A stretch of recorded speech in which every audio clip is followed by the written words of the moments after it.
আসসালামু আলাইকুম। আজ আমি ছোট বাচ্চাদের জন্য একটা হেলথফুল ডালের রেসিপি নিয়ে এসেছি।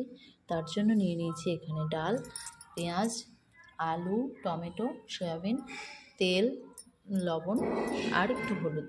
ব্যাস আমি এর জন্য আগে এটা মাখিয়ে নেব।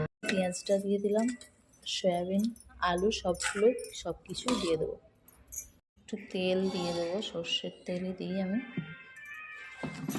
অল্প পরিমাণ লবণ দিয়ে দিলাম। মাসের বাচ্চাদের জন্য লবণটা স্কিপ করবেন। আমার 1.5 বছরের বাচ্চা, এই জন্য আমি লবণটা দিলাম। 1 বছর পর্যন্ত লবণটা না দেওয়াই ভালো। এখন আমি এটা ভালো করে কচুটে মেখে নেব। এর মধ্যে পানি দিয়ে দেবো, অল্প পরিমাণ পানি দেবো সিদ্ধ হওয়া পর্যন্ত। আমি চুলো জ্বালিয়ে দিয়েছি, এবার ডালটা সেদ্ধ করে নেবো। আমার ডাল আলু সব ভালোভাবে সেদ্ধ হয়ে গেছে। একটু ঘুটে দেবো ডালটা, অল্প হলুদ দিয়ে দেবো। তাদের খাবারে তো কালো জিরে দেওয়াটাই ভালো, কিন্তু আমার কাছে এখন কালো জিরে নেই, তাই গোটা জিরেই দিয়ে দিলাম। এর মধ্যে একটু পরিমাণ মতো পানি দিয়ে দেবো। ডালটা আমি 3-4 মিনিটের মতো ফুটিয়ে নেবো ভালোভাবে।